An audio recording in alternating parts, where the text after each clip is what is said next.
Peace, my family, and world back to all those coming out of that good cocoon for the first time.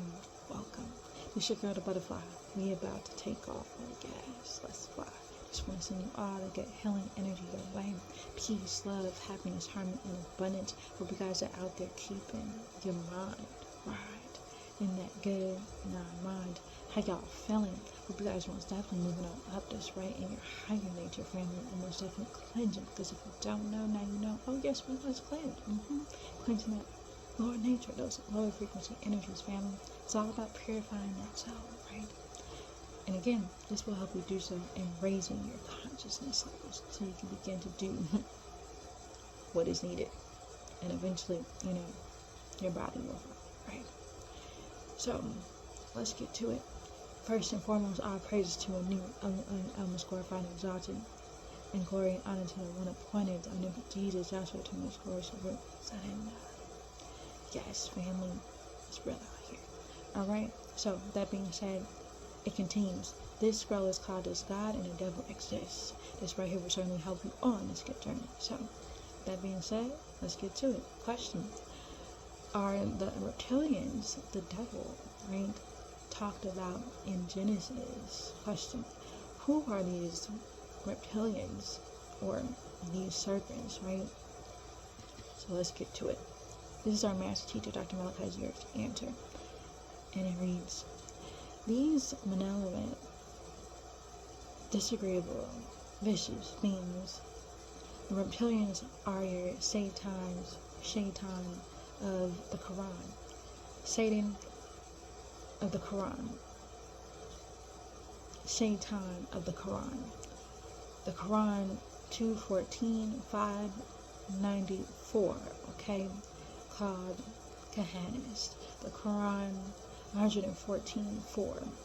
And it goes on to say, that's your Hasatan of the Torah. Numbers 22:22, and Nakash of Genesis 3:1. This is your Sanash of the Bible, Revelation 22. The Greeks make it clear because they call reptilians dragon, which is where the Orientals picked up and called them dragons, okay? Psalms 91:13 has the dragon as Tanan, or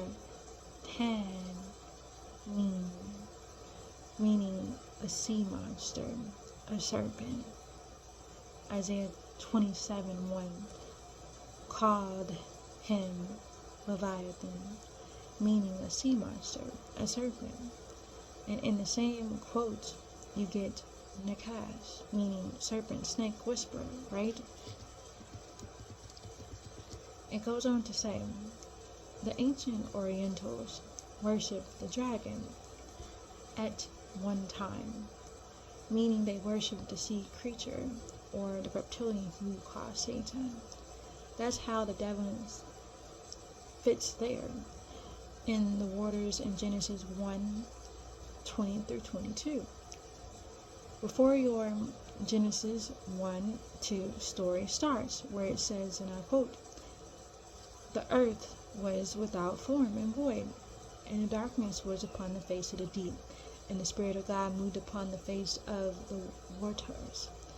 The earth is without form and void, but there were waters.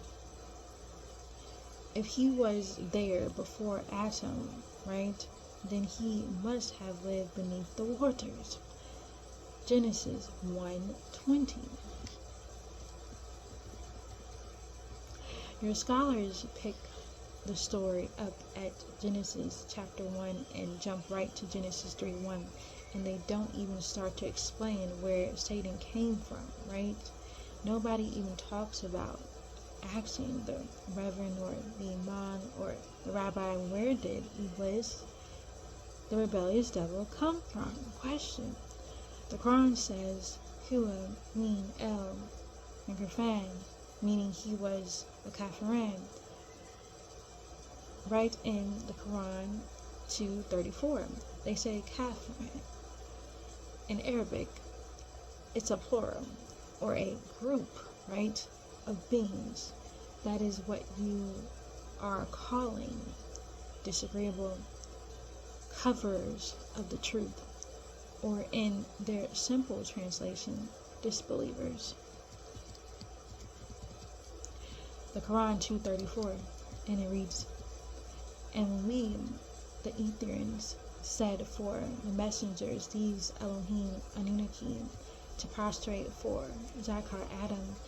They all prostrated except the rebellious one, Iblis, and he refused to prostrate, and he was big tested with pride, and he was of the Kafirin, those who conceal, right, what they knew, right, to be true, or be the truth. It reads again, and it reads, and behold, we said to the angels, bow down to Adam, and they bowed down, right? Not so Iblis. He refused and was halting, and he was of those who rejected faith. Alright? So, that is the end of his answer, right? So let's go on. Is Satan a kafir, meaning a disbeliever? Next question.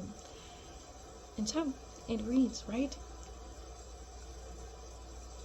I'll answer that with another question in order for Satan in the Quran 2:34 to be called a kafir. What did he disbelieve in? Question. The Quran 2:34 clearly says he is from amongst the kafirin. What were they covering up? Question. What were they disbelieving in? Question. This Satan is a disbeliever, and he believed before, or he, disbelieved before the Torah was written. He disbelieved before the Torah was written. He disbelieved before the Torah was written. It wasn't the Torah that he was against. He disbelieved before the New Testament was written. He disbelieved before the Quran or the Shia or any other sacred scriptures were written.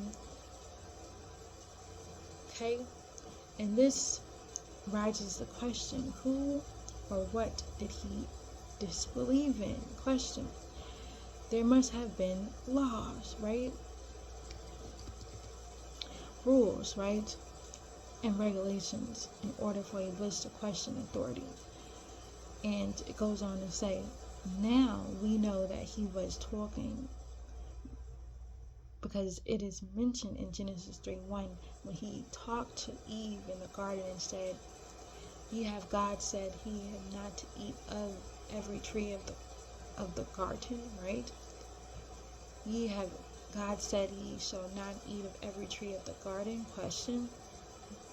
Now Eve was minding her own business, right? Walking in the garden, and then all of a sudden a serpent starts talking, or as the Quran says, a whisper, right, to her.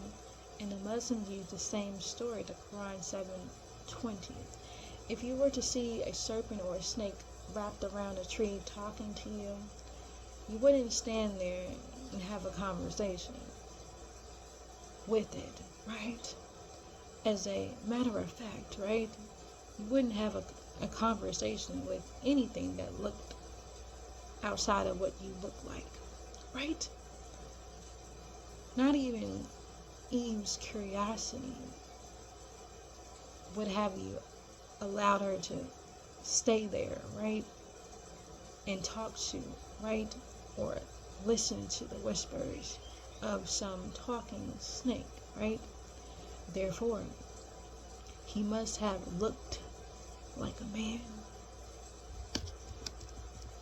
Here, we see that one thing, and this snake man was a disbeliever in Adam and Eve's gods.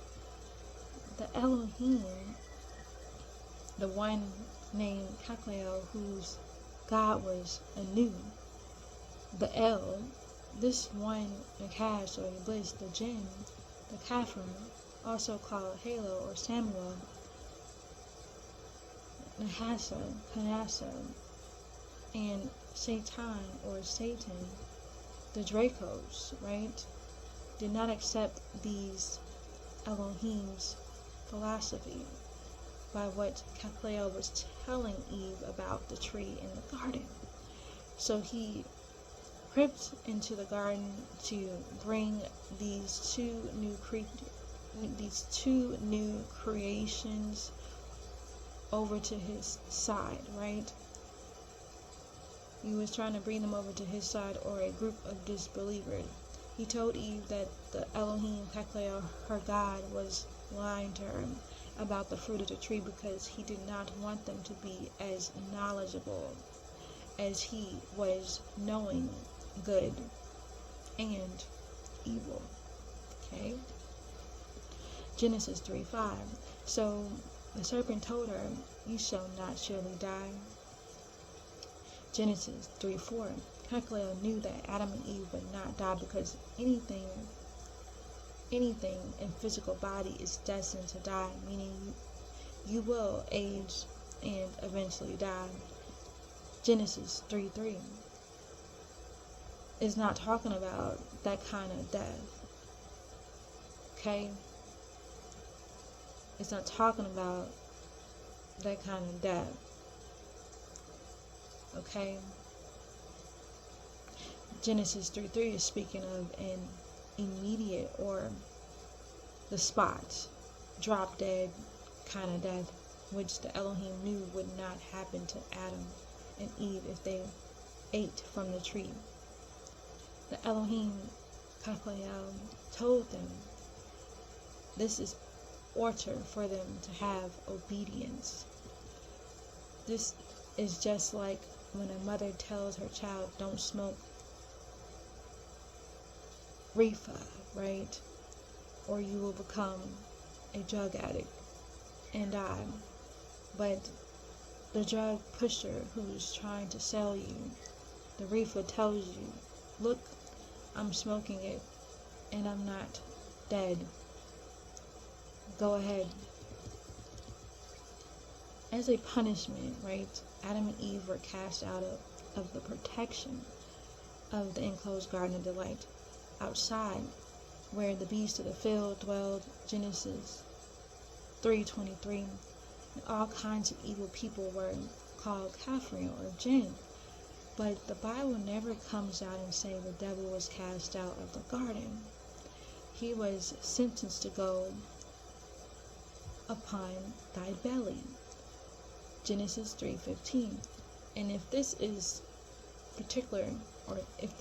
particular snake was talking to Eve in the garden, and snakes, as you know, them haven't talked since, right, means that the God of the Bible and the Quran gave the serpent a likeness for the sole purpose of beguiling Eve. This goes back to the original point about the serpent having to have been some kind of being that looked and walked and talked like Eve.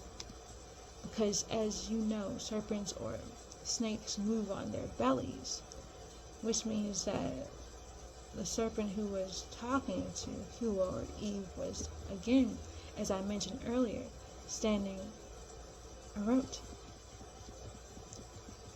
So the Islamic scholars and Mohammedans don't want to address, where did Shaitan come from? Question. Why is he a plural? Question. How could he be amongst the Kafirins before there was a Quran or Muhammad to declare people Kafirins? Question.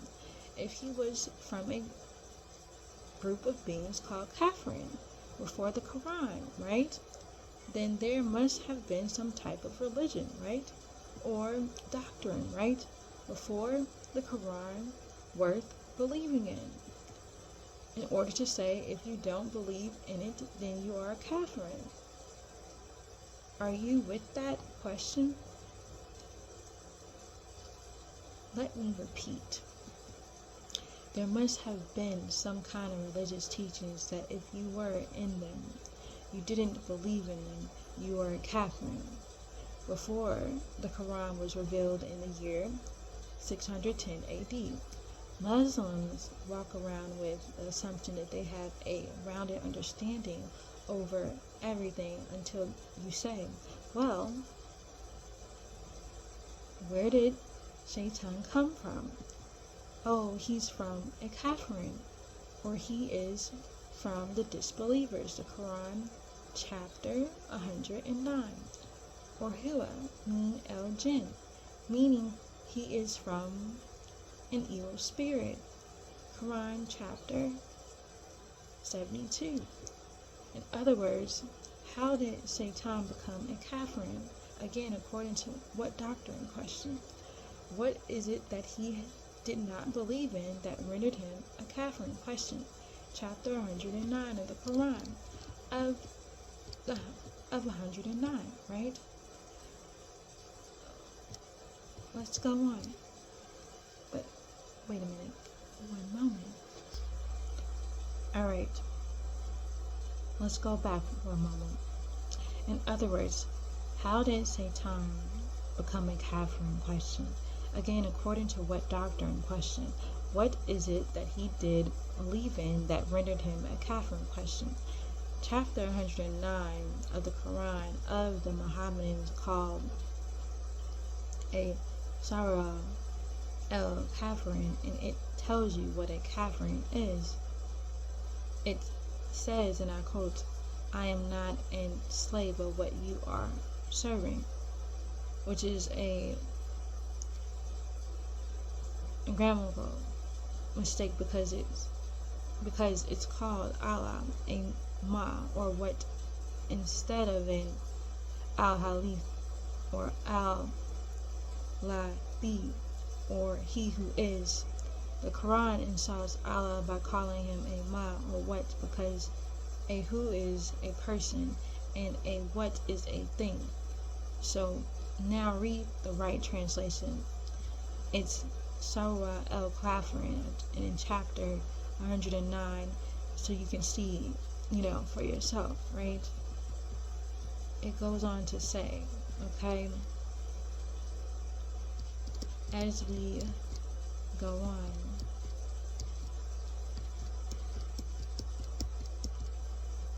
it says, say, O you who conceal what you know to be the right knowledge, I am not a slave for what you are a slave to. I am not a slave for what you are a slave to, and you are not a slave for him who I am a slave for. And I am not a slave of what you are a slave for. The spook guides, the shrines, the kabbalists, and you are not slaving for him who I am slaving for. You will have your decision, and I will have mine. So there you have read it from the Arabic or of the Quran in the right translation of chapter 109, where it is plainly first Allah a what and not a who. Okay, so that is the end of his answer. So let's go on. Where was God when all of this took place in the garden question? This is our master teacher, Dr. Malachi Zier's answer. According to the Bible, God was in us, not an I. In heaven, we know heavens neither translate in Aramaic Hebrew as a Salomon or in Asoretic Arabic as Samawati. Okay? So it goes on to say correctly. Both of these words come from the same root, sama, meaning up there, right? So up is determined from being the opposite of down, right? What they are implying is the Elohim gods were in the heavens when they were creating the earth. How can there be a heaven before there was an earth? You needed an earth to determine that which was down, right? And heaven was up. You couldn't have a heaven until you have an earth, because on earth you see heaven. Therefore, God must have been on earth and have gone to heaven. The Quran supports this in the Quran 6:3, or he was already in the heavens and then created an earth and called this earth and called that heaven. Refer to 360 questions to ask a Hebrew Israelite. Alright, and that is on the channel. If you are interested, let me know. I can get it for you. Alright, let's go on. It says, but if he wasn't in or inside the heavens, I'm back to his size now. If he was inside the heavens, as stated in Deuteronomy 4:39, Matthew 6:9, and the Quran 6:3, then the heavens are bigger than God, right? So then the heavens is God, because God is supposed to be Akbar, meaning the biggest or the oldest. True or false? Question. Alright, so that right there was the end of his answer. Okay, so it's gonna get good, so stay tuned. If you are interested in this, you want to know more, check it out. It's on the channel just for you. Alright, so I'm gonna leave it at that for now, my family. Hope you all know that you are loved so much beyond this world, oh yes, and in it. We're gonna spread that love, family, one to another. Be that peace that you seek. Release our master teacher, Dr. Malachi York. Peace, salam, ashad, divine love, family, and wadu, because it is all.